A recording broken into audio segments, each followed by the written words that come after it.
आशा करता हूँ कि आप सभी बहुत अच्छे होंगे। मैं हूँ अंकित और आप जुड़ चुके हैं टॉपर्स लेन के साथ। देखिए, आप लोगों ने न्यूज़ में पढ़ा होगा, आर्टिकल्स में पढ़ा होगा, टीचर ने भी पढ़ाया होगा। वो कहता है कि साहब तीसरा विश्व युद्ध होने वाला है, बट होता ही नहीं है। तो बहुत समय से सुनते आ रहे हैं।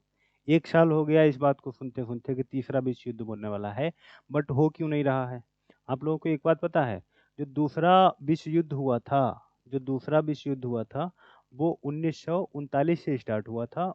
1939 से स्टार्ट हुआ था, 1945 तक चला था। तो मतलब 6 साल तक चला था। 6 साल तक जब ये युद्ध चला, तो लोगों को समझ में आया बाद में, काफ़ी देर में, कि ये विश्व युद्ध है। उससे पहले लोगों को समझ में ही नहीं आया था। इसी तरीके से जो अभी लगातार संघर्ष चल रहे हैं, आप देखो यूक्रेन रूस के बीच चल रहा है। अर्मीनिया अज़रबैजान लड़ रहे हैं, चीन ताइवान लड़ रहा है, ठीक है? इज़राइल संकट पैदा किए हुए है। अब है क्या कि इन सारी समस्याओं के बीच में जो अमेरिका है, वो किसी के भी युद्ध में अगर प्रत्यक्ष तौर पे जिस दिन शामिल हो जाएगा, उसी दिन जिसको आप बोलते हो विश्व युद्ध ना, वही शुरू हो जाएगा। अभी एक नया युद्ध है, जिसने एक नई अपनी छवि स्थापित की है।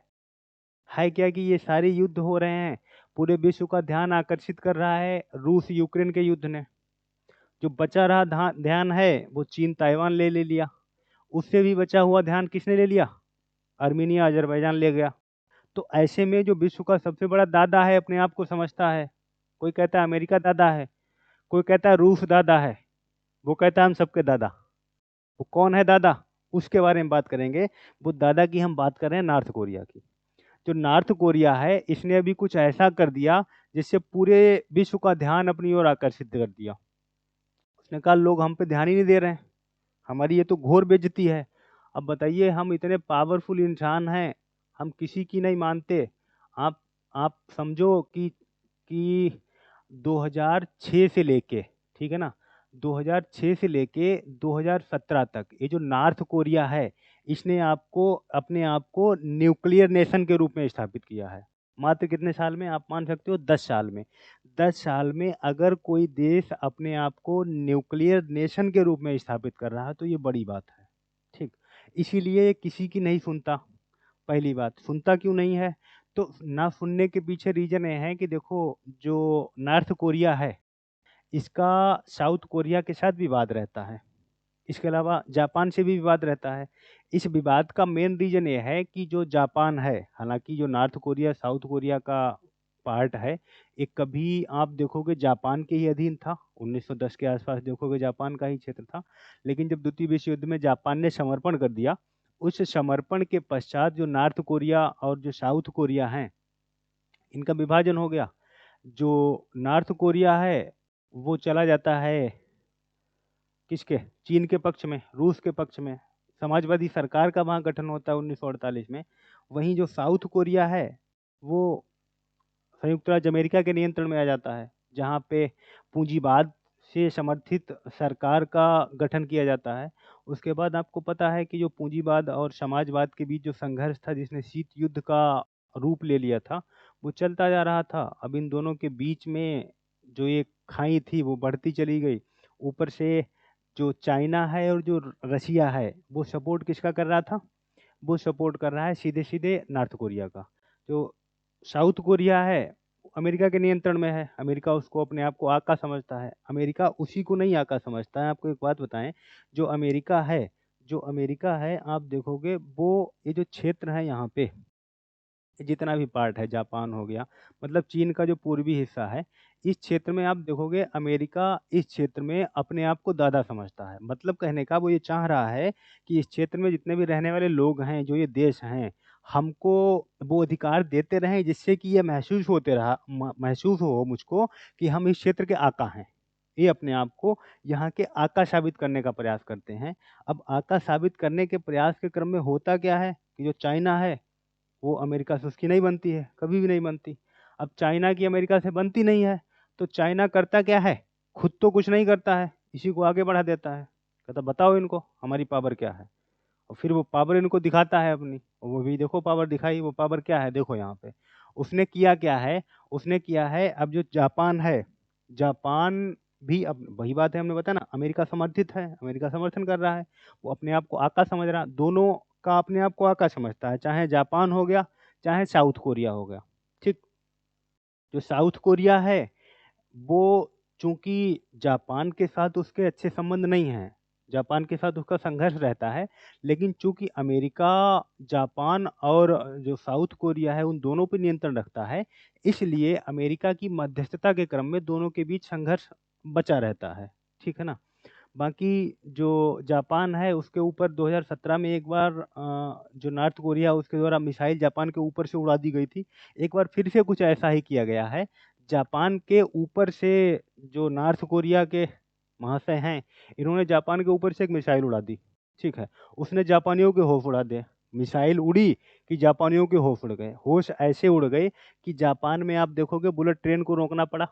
ठीक है, इसके अलावा लोग अंडरग्राउंड में छिप गए, सायरन बजाए गए, लोगों को मतलब अलर्ट किया गया। ऐसा लग रहा है कि पहले से वो लोग उस बात की ट्रेनिंग उनको दी जा रही कि भाई देख कभी भी न्यूक्लियर अटैक हो सकता है, आप लोग छिप जाना जाके घर में।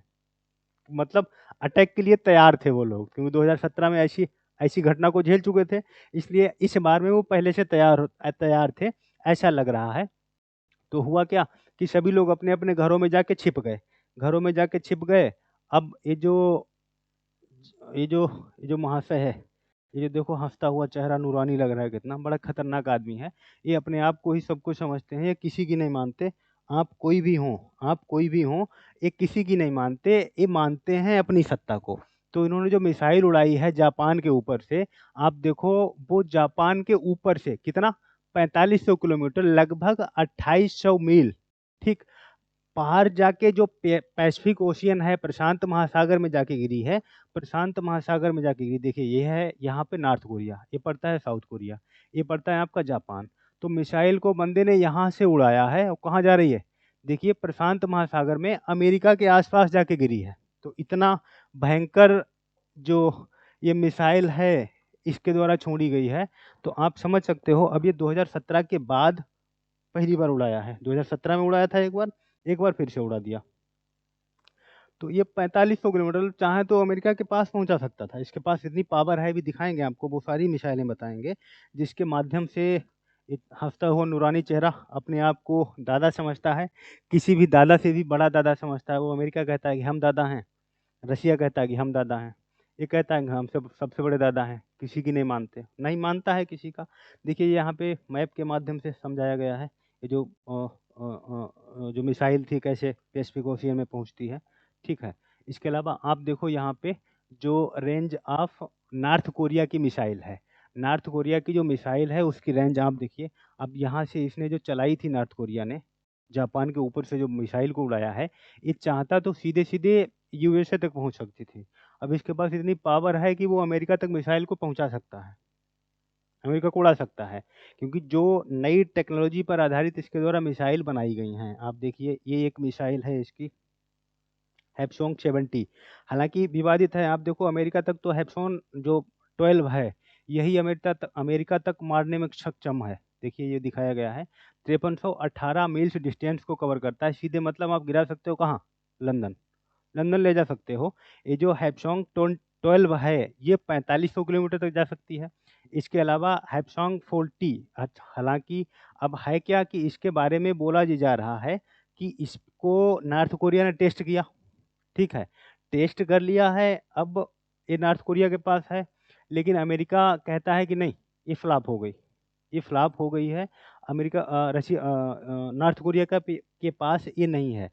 अब उसका मानना है कि जो हैपसोंग 40 और 50 है ये इसके पुराने वर्जन हैं, लेकिन नॉर्थ कोरिया कहता है कि ये हमारे नए वर्जन है, हमने इन सबको टेस्ट कर लिया, नहीं मानते हो तो और तुमको दिखा देते हैं। कभी को दिखा भी सकता है, कोई बड़ी बात नहीं, दादा आदमी दिखा भी सकता है।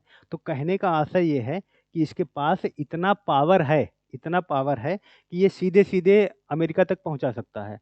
अब बात ये आती है कि नॉर्थ कोरिया इतनी सक्षम अर्थव्यवस्था नहीं है, इतनी सारी यूनिवर्सिटीज़ नहीं हैं, इतना शिक्षा का स्तर अच्छा नहीं है, तब ये कैसे इतना मिसाइल विसाइल बना लेता है, कहाँ से इतना हथियार लाता है।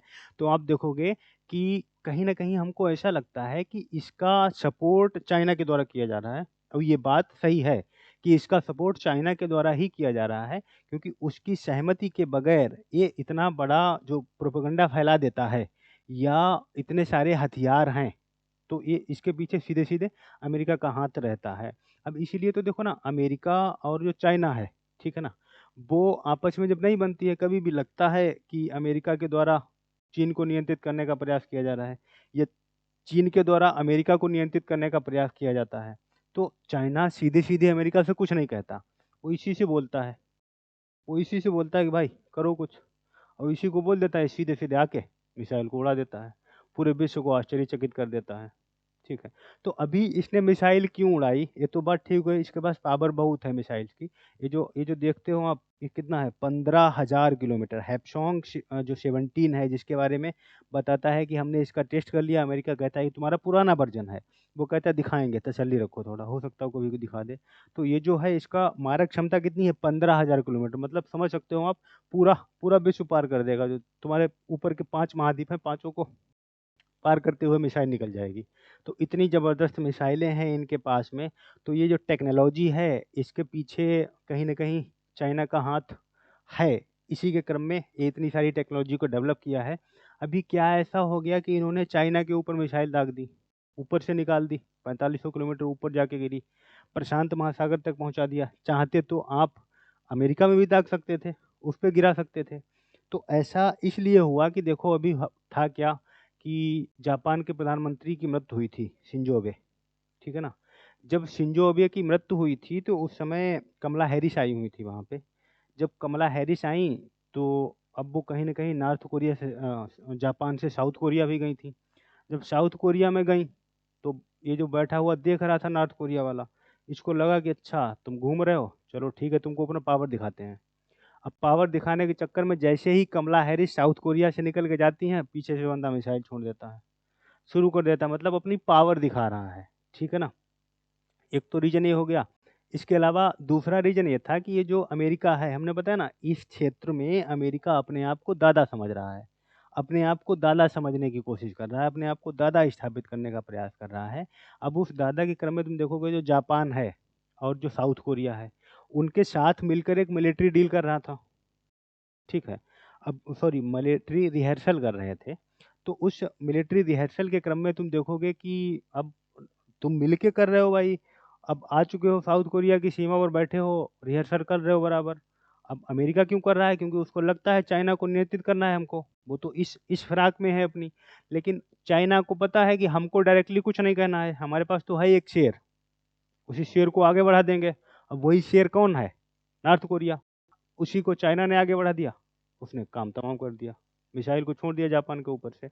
मतलब कहने का ये 2 महत्वपूर्ण कारण हैं, जिसकी वजह से जो नॉर्थ कोरिया है, उसने जो अभी जापान के ऊपर से मिसाइल दागी है, उसके पीछे-पीछे 2 रीज़न यही हैं। इसके अलावा तुम देखोगे कि जब जापान के द्वारा नॉर्थ कोरिया के ऊपर से मिसाइल दाग दी गई, ठीक है? ऊपर से उड़ा दी गई, 4500 किलोमीटर ऊपर से जाके अमेरिका के आस-पास में जब पहुँची है, तो अमेरिका को भी टेंशन हो गई। साउथ कोरिया को भी टेंशन हो गई, जापान को तो थी ही थी। जापान वाले तो छिप गए जाके। लोगों ने पहले से ही जाने की तैयारी कर रखी थी कि मिसाइल आने वाली है। लोगों को लगा कि न्यूक्लियर अटैक हुआ है, फिर लगा कि नहीं, ये हमसे बहुत दूर जाके गिरी है, हमारे पास में बगल में जाके गिरी है। तब समझ में आया कि नहीं, हमारे ऊपर अटैक नहीं हुआ, ऊपर से निकल गई। तो तब लोगों को समझ में आया। जब ऐसी घटना हो गई, तो अब जापान की तो ज़िम्मेदारी लेता है कौन? यूएस लेता है। तो अब सुरक्षा करने की ज़िम्मेदारी अगर ले रखी है, तो मजबूरी है सामने निकल के आना। और अमेरिका की मैक्सिमम फ़ोर्स आप देखोगे, वो जापान में तैनात रहती है। अब जो जापान में तैनात अमेरिका की फ़ोर्स थी, उसके द्वारा कार्रवाई की जाएगी। कार्रवाई के क्रम में जो अमेरिका है, उसके द्वारा भी मिसाइल लॉन्च की जाएगी। जब उनके द्वारा भी मिसाइल छोड़ी गई, अब जब अमेरिका छोड़ रहा था, तो साउथ कोरिया था, उसने सोचा हम भी छोड़ दें, हम क्यों रह जाएँ? कम से कम ये तो लगेगा कि हमने भी यहाँ विपक्ष का साथ दिया है। तो ऐसे में जब साउथ कोरिया भी मिसाइल छोड़ता है, अमेरिका भी छोड़ता है, तो होता क्या है कि जो साउथ कोरिया है, उसकी मिसाइल अपने में ही, मतलब कहने का अपने में ही फट जाती है। वो आगे ना जाके साउथ कोरिया में ही फट जाती है। इससे लोगों में और ज़्यादा दहशत बैठ गई। अब तो लगा कि हाँ, युद्ध शुरू हो गया है, मतलब उधर से मिसाइल छोड़ी गई है, जो कि साउथ कोरिया में आके गिरी है। तो ये समस्या बन गई साउथ कोरियाओं के लिए। अब उनको लगा कि ये हमारे ऊपर मिसाइल छोड़ दी गई, बट ऐसा नहीं था। ये साउथ कोरिया ने और अमेरिका ने बदले की भावना से मिसाइल को छोड़ा था।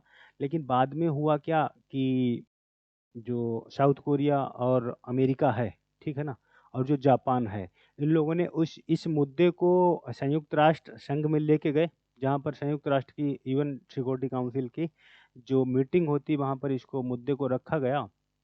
अब कहा गया कि नॉर्थ कोरिया पर रिस्ट्रिक्शन लगाइए। अब वो कहता है कि क्या लगाओगे भाई, लगा लो तुम हम पे, लगा लो, जब हम किसी की मानते नहीं तो हम पे क्या लगाओगे, लगाओ देखें क्या लगाते हो। तो वो मानता ही नहीं है, क्या तुम उस पर जोर डालोगे, क्या तुम उस पर दबाव बनाओगे, कुछ भी तो हासिल नहीं होने वाला है। देखिए ये पूरा तुमको यहाँ पे दिखाया गया है कैसे जो साउथ कोरिया है, ये देखिए यहाँ पे नॉर्थ कोरिया हो गया, ठीक है ना, ये ऊपर वाला, ये वाला साउथ कोरिया हो गया, ये वाला आपका क्या है, ये वाला जापान हो गया, ठीक, इधर आपको चाइना मिल जाता है, ठीक। ये सारे देश हैं। अब देखिए इसमें दिखाया गया है missile defence system in the Pacific, मतलब प्रशांत महासागर में मिसाइल का जो डिफेंस सिस्टम है उसके बारे में बताया गया है, जो पीछे हम आपको डिस्कस कर चुके हैं, वही सब है।